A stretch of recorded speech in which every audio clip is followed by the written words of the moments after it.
The Battle of Iwo Jima, or Operation Detachment, was fought at 9 a.m. February 19th, 1945, which lasted 5 weeks, ending March 26th. About 20,000 Japanese soldiers were engaged in this battle, but very few survived.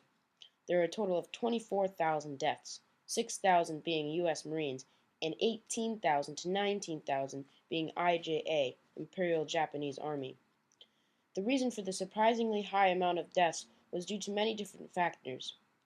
The Japanese strategy consisted of about 3 rules or codes, including 1. Kill 10 Americans before you die, 2. Only fight in the tunnels, and 3. Don't expect to live. The surviving Japanese soldiers were either captured, 216, or hid on the island until death or surrender. The Japanese strategy dramatically altered the outcome of the battle. The Battle of Iwo Jima was not a very complicated battle, although it lasted a very long time. 6 soldiers raising an American flag, 3 of which died later. There were 3 airstrips on Iwo Jima that were a great advantage for Americans. Iwo Jima was just a small island off the coast of Japan, but was a great advantage in the battle. It also had a mountain on it that was a great advantage for fighting because of the fact that it gave a look down on the battle. This allowed soldiers to just mow down Marines. But what led up to this fighting? Well, the U.S. entered the war when the Japanese attacked Pearl Harbor, December 7, 1941. After a series of battles, America saw that Iwo Jima was a great vantage point to launch aerial attacks on Japan. This was the start of the Battle of Iwo Jima. The IJA's strategy caused many soldiers to die, one being their mindset on the battle. The Japanese strategy, one part which was to kill 10 Americans, was a big change in the battle. When they had a code to fight by, and all the propaganda that caused hatreds towards Americans, it changed how they had fought. They took every chance and risk to kill 10 Americans because they didn't plan to live through this battle. They were also relentless. Bonsai soldiers are like kamikazes, but on land and with a bayonet. They ran at soldiers and killed them, expecting to be shot. This whole mindset of how they fought was a big part of the Japanese strategy because killing 10 Americans was a huge part of their code, as well as expecting to die and their relentlessness. The Japanese used the terrain as an advantage because they had the mountain and self-dug tunnels. Before the battle, Iwo Jima had lots of soldiers who trained to shoot and fight, but also dig. They were forced into digging tunnels up to 11 miles long. These tunnels would provide great cover for them to fight behind and also man MGs, machine guns. Unfortunately, there wasn't enough ammunition for the MGs. This caused Marines to have the ability to come up from the sides and use a flamethrower to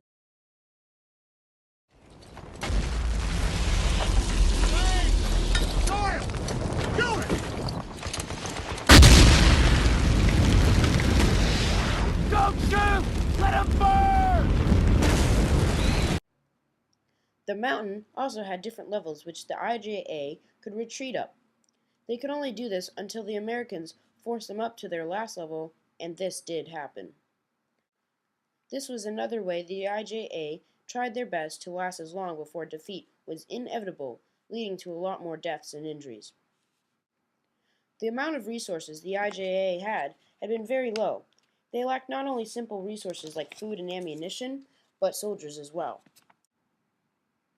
When the 800 or so U.S. naval ships had rose over the horizon, the Japanese knew they were very much outnumbered. America had what was known as the best military, so not only outnumbered, but outmatched. Iwo Jima isn't a great source of natural foods, so Japanese lived on whatever they were given, and that wasn't much. They had very little food over the 5 weeks they fought, some starving to death.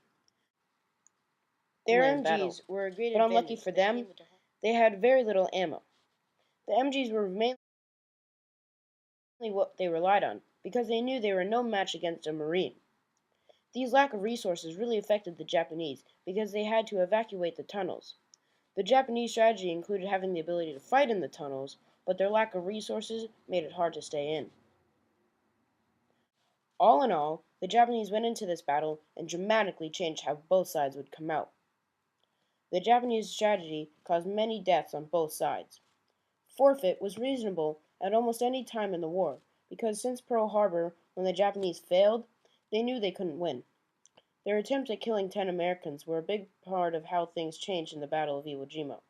hiding behind the tunnels to have advantage on fighting, and not even expecting to live also really changed the mindset of the battle, changing how they fought. The mindset of fighting, the death toll itself, and the advantages the IJ had were the main three things that made the outcome so dramatic. When you only have about 1,500 men of 22,000 against a virtually endless Marine Corps, then the war has gone too far.